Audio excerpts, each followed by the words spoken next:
Ils sont arrivés, ils sont là, les Redmi Note 15 avec deux modèles qui se ressemblent mais qui sont quand même un peu différents. On a le Redmi Note 15 4G, modèle 4G qui ira moins loin que celui-là, qui est un modèle 5G. Je vais donc tout vous dire. Quelles sont les différences entre ces modèles? Est-ce qu'il faut les acheter? Lequel il faut choisir, bien évidemment? Il y a pas mal de choses à raconter parce que Xiaomi a quand même pas mal travaillé. Dans la description, je vous mets un lien sur les modèles Pro. Les modèles Pro, je vous en ai parlé il y a pas longtemps. Puisqu'il y a un Redmi Note 15 Pro qui est là et un Redmi Note 15 Pro Plus qui est là. C'est une autre histoire, le lien de la vidéo est juste en bas, donc si vous voulez un truc un peu plus professionnel, vous pouvez aller voir cette vidéo là, mais pour l'instant, on se concentre sur ces deux modèles. Allez, c'est parti.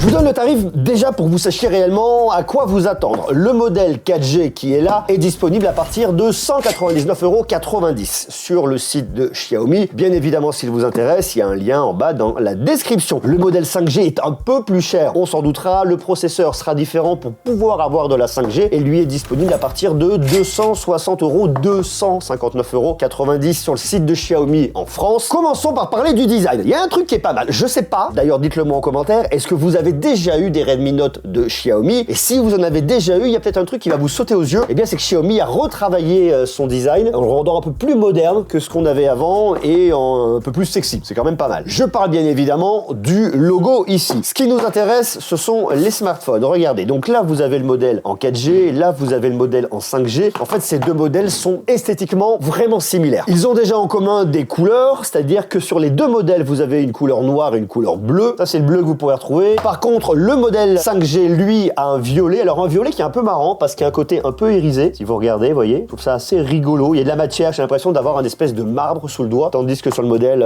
4G, il existe en couleur verte. Xiaomi a vraiment joué la symétrie ici. Il pèse 183,7 g pour le modèle 4G et 178 g pour le modèle 5G. L'épaisseur est également sensiblement la même. Très honnêtement, ce qu'il faut retenir ici, c'est que les smartphones sont assez légers, pas très épais. Donc, en termes de confort de prise en main et pour tenir dans une poche, il n'y a aucun problème. Ce qui est aussi similaire, ce sont les écrans, puisqu'on a exactement la même technologie d'écran et les mêmes écrans d'un côté et de l'autre. Ce sont des écrans AMOLED. Le truc qui est intéressant avec l'AMOLED, c'est que c'est une dalle OLED. Un pixel noir est un pixel éteint qui vous permet d'économiser un petit peu d'énergie. Donc vous avez des noirs profonds, des contrastes infinis. L'écran est grand, 6,77 pouces. L'écran est plus grand que ce qu'il y avait sur la génération précédente, donc l'année dernière et les années d'avant. Donc encore plus grand pour regarder tout votre contenu multimédia. Ça j'aime et c'est vraiment cool. Résolution Full HD+, qui est très normal. Taux de rafraîchissement maximal de 120 Hz. Regardez, affichage et luminosité. Vous pouvez venir modifier ici le taux d'actualisation. Alors, c'est pas comme les dalles LTPO qu'on connaît sur les modèles qui sont beaucoup plus haut de gamme, où on va de 1 à 120 Hz. Là, vous serez soit en 60, soit en 120 Hz. Et si vous voulez le mettre tout le temps en 120 Hz, attention parce que ça consommera beaucoup plus d'énergie, donc votre autonomie va descendre. Eh bien, vous pouvez changer, vous, manuellement ici. Moi, ce que je vous recommande, c'est de rester sur le mode par défaut. C'est un écran qui est aussi assez lumineux. On a un pic de luminosité à 3200 nits, donc lorsque vous allez jouer à l'extérieur, pas de problème. C'est un pic, hein, c'est pas en permanence. C'est vraiment lorsque vous avez vraiment le plein soleil dessus. Mais attention ici, si vous êtes en plein soleil et que la luminosité est à fond, l'autonomie va aussi baisser. Ce sont également des écrans qui prennent soin de vos yeux. Xiaomi a pas mal bossé là-dessus. On retrouve l'atténuation PWM à 3840 Hz. Alors, je vous le fais très rapidement. On va pas rentrer dans le truc un peu trop technique. Ce qu'il faut retenir au niveau de ces écrans, c'est que ils vont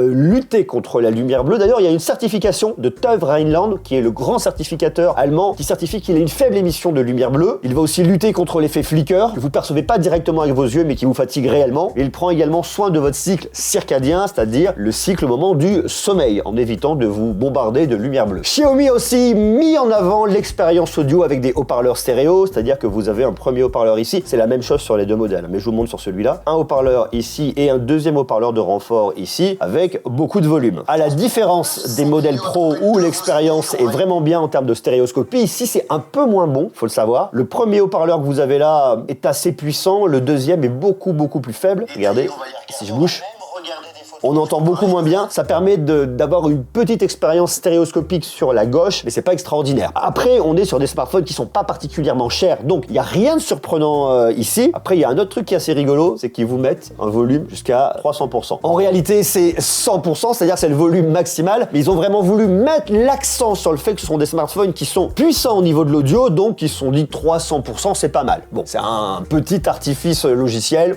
pourquoi pas. Donc l'expérience audio est convenable et c'est tout ce qu'on attend d'un smartphone à ce prix-là. Là où il y a une vraie différence par contre, c'est au niveau des processeurs. Alors laissez-moi vous expliquer. Sur le modèle 5G, vous n'aurez pas le même processeur que sur le modèle 4G, tout simplement parce que sur le modèle 4G, vous avez un Mediatek, regardez, vous avez un Mediatek Helio G100 Ultra qui est gravé en 6 nanomètres. Je vous passe un peu le truc technique. C'est donc un processeur qui vous permet d'avoir de la 4G, mais pas de la 5G. Si on veut de la 5G, on va sur le modèle 5G. Là, ça paraît très logique, où on a un Snapdragon 6 Gen 3 gravé en 4 nanomètres. Ce qu'il faut aussi retenir, c'est que le modèle 5G sera un peu plus performant, apportera un peu plus de fluidité dans l'expérience que ce que vous allez avoir avec le modèle de Mediatek, le modèle 4G. Bien évidemment, il est aussi un peu plus cher, mais je vous donne mon retour à la fin de la vidéo pour vraiment vous guider, savoir quel modèle prendre. L'autre truc à savoir, c'est que sur les deux modèles, vous avez soit 6 Go de RAM, soit 8 Go de RAM. C'est exactement la même technologie de RAM, c'est de la LPDDR4X, et en termes de stockage, vous avez soit 128 Go de stockage, soit 256 Go de stockage sur les deux modèles. Même technologie de stockage, UFS 2.2, donc là-dessus, il n'y a aucune différence. Et l'autre truc qui est intéressant, c'est que sur les deux modèles, vous avez une technologie de RAM Boost, RAM Turbo, c'est-à-dire que si vous avez 6 Go de RAM, eh bien vous pourrez virtuellement rajouter 6 Go de RAM pour apporter un peu plus de fluidité. Et si vous avez 8 Go de RAM, vous avez compris, vous rajoutez 8 Go de RAM pour apporter un peu plus de fluidité. C'est de la RAM virtuelle, elle n'est pas aussi efficace que de la RAM matérielle, mais c'est quand même pas mal. La RAM virtuelle se crée à partir du stockage disponible, donc il faut que votre smartphone ait du stockage disponible, sans quoi ça ne marchera pas. Et l'autre truc à savoir, et qui est très rare aujourd'hui dans les smartphones, donc c'est pas mal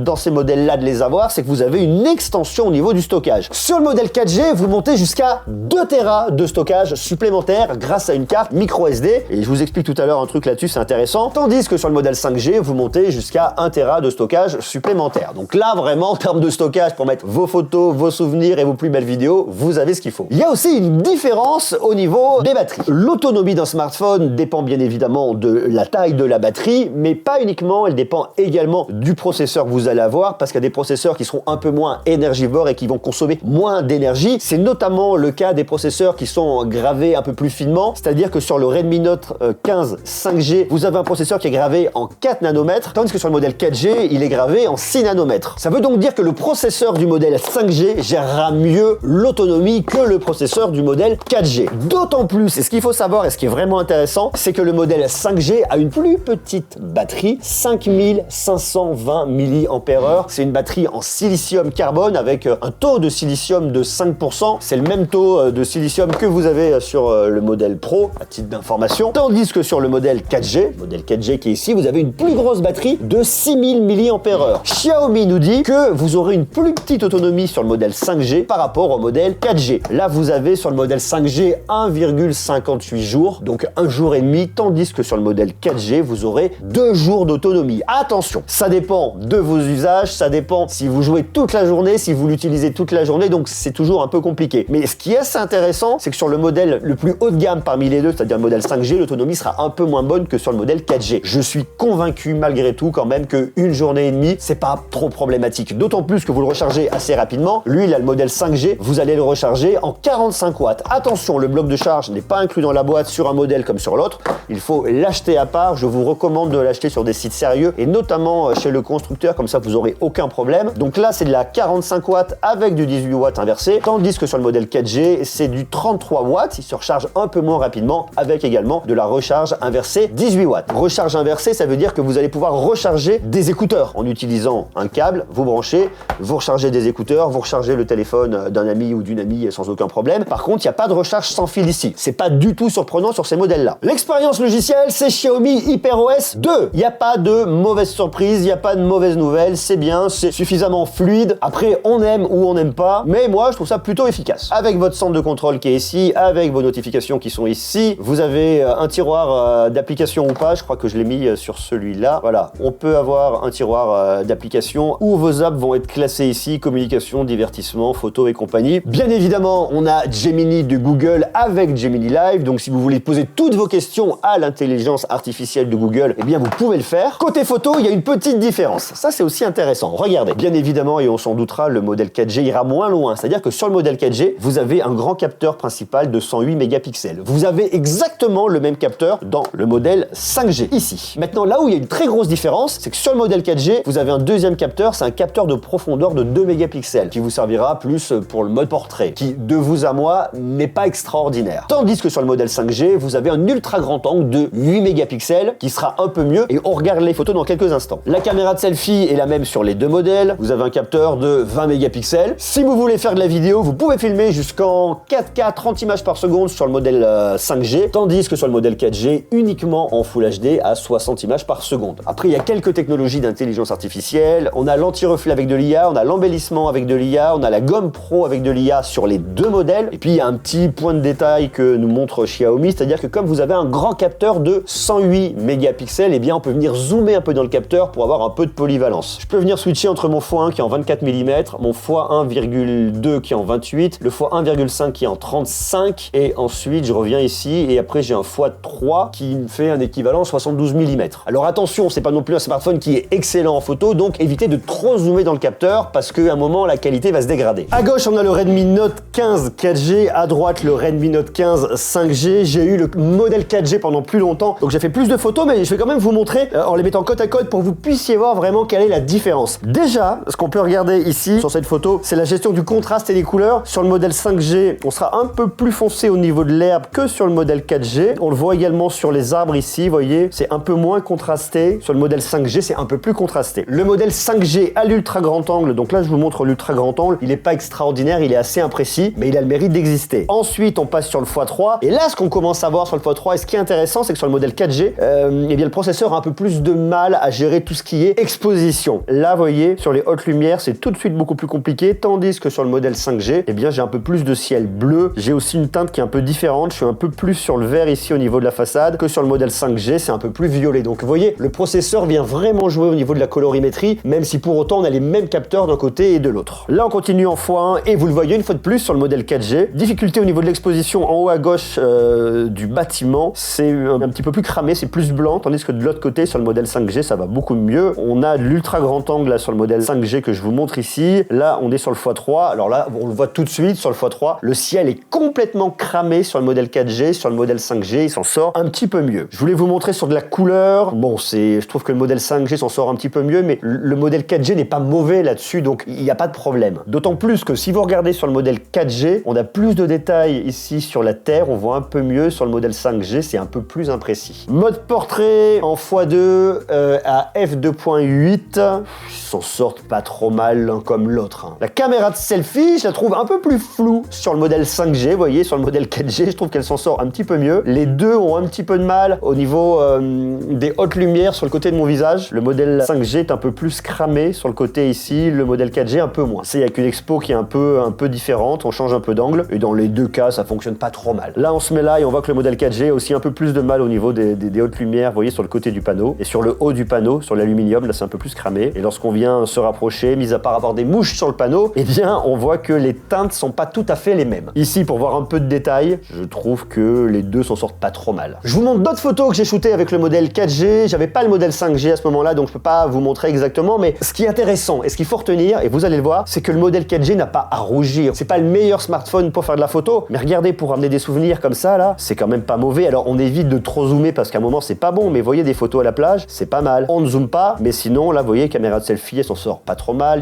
L'exposition est un peu moins bonne au niveau des nuages, on le voit, mais pour avoir quelques souvenirs en vacances, c'est pas mal quoi. On était à Cancun, on est maintenant à Santa Monica, Los Angeles. Manque un peu de précision là au niveau des nouilles chinoises. On arrive à sortir des choses la nuit, ce qui est quand même pas mal. Vous voyez là, ça c'est le mode portrait la nuit, et franchement c'est pas mal du tout. Et puis vous pouvez le voir, il n'y a aucune stabilisation, donc ça c'est vraiment un point à savoir. Alors moi je suis un vrai crash test pour les smartphones, mais il n'y a aucune stabilisation ici sur un modèle comme sur l'autre, aucune stabilisation optique. Et vous voyez qu'au niveau électronique, il se passe pas grand chose non plus. Donc si comme moi, vous avez un petit tremblement, c'est peut-être pas le smartphone qu'il vous faut. Mais si vous n'en avez pas, ce qui concerne la majorité des gens, eh bien ça va, vous devriez quand même vous en sortir pour faire vos photos et vos vidéos. Il y a aussi une différence en termes de certification. Sur le modèle 4G, on a une certification IP64, sur le modèle 5G IP65. Quelle est la différence entre les deux? Eh bien en fait, c'est-à-dire que les deux modèles vont être résistants à la poussière. La différence va se faire au niveau de l'eau. Sur le modèle 4G IP64, il est certifié résister aux éclaboussures, uniquement aux éclaboussures, tandis que sur le modèle 5G IP65, il va être résistant aux projections d'eau à basse pression. Ce n'est pas une certification IP68, on ne va pas immerger les smartphones, attention. Néanmoins, si vous avez un petit peu d'eau, des éclaboussures ou un peu de pluie, ça devrait aller. L'autre truc qui est intéressant, et laissez-moi vous le montrer, on va ouvrir ici le tiroir de cartes SIM.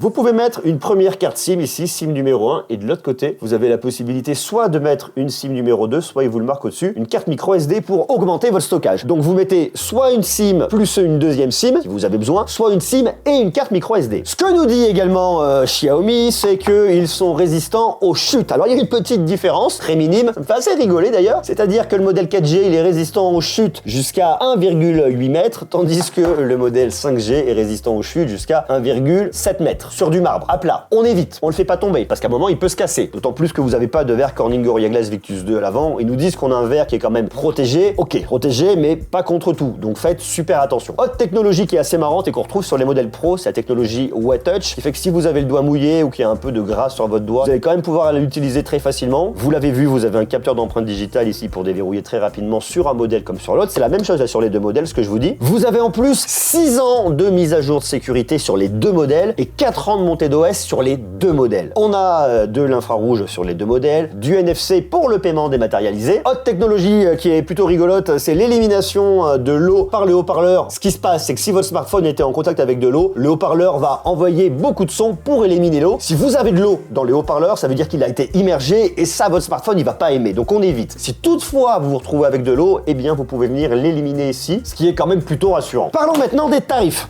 Ça nous intéresse. Je vous ai dit tout à l'heure les premiers tarifs, mais il y a plusieurs configurations. Alors on commence par le modèle 4G. Le modèle 4G est disponible en 6 plus 128 à 203 €. Ça, c'est les tarifs français que je vous donne. 8 plus 128, 233, mais en ce moment, quand je fais la vidéo, il y a une remise, 199,90 € et le modèle 8, 256, 253 €. Tandis que le modèle 5G est disponible en 6 plus 128 à 259,90 €. Ça veut dire 56,90 € de plus que le modèle 4G. Et en configuration 8, 256, il coûte 303 €. Ça veut dire 50 € de plus que le modèle 4G. Moi, ce que je vous recommande, c'est, et j'ai conscience que des fois, 50 € c'est beaucoup d'argent et ça peut être compliqué, mais quand vous achetez un smartphone, vous allez le garder quelques années. Si vous en avez la possibilité, si c'est pas compliqué pour vous, je vous recommande vraiment d'aller vivement sur le modèle 5G. Et je vous ai dit tout à l'heure, c'est-à-dire que les abonnements 4G vont à un moment ou à un autre être voués à disparaître. Donc, si vous voulez une connexion qui est un peu plus rapide, des téléchargements beaucoup plus rapides, eh bien, je vous recommande d'aller sur le modèle 5G. Si maintenant vous allez sur le modèle 4G, vous allez quand même pouvoir télécharger, il n'y a pas de problème, vous n'aurez pas de galère. Après, ça dépend où est-ce que vous êtes et si vous avez une bonne couverture 4G ou 5G. Même si on nous annonce que le modèle 4G a une meilleure autonomie, moi, ma recommandation ici, c'est quand même d'aller sur le modèle 5G. Et je vous l'ai dit tout à l'heure, je vous ai fait une vidéo où je compare les modèles Pro, je vous la mets juste là. Ils sont forcément un peu plus chers, mais ils feront plus de choses, notamment au niveau de l'intelligence artificielle et sur le modèle Pro Plus. Foncez voir la vidéo, elle est aussi super intéressante.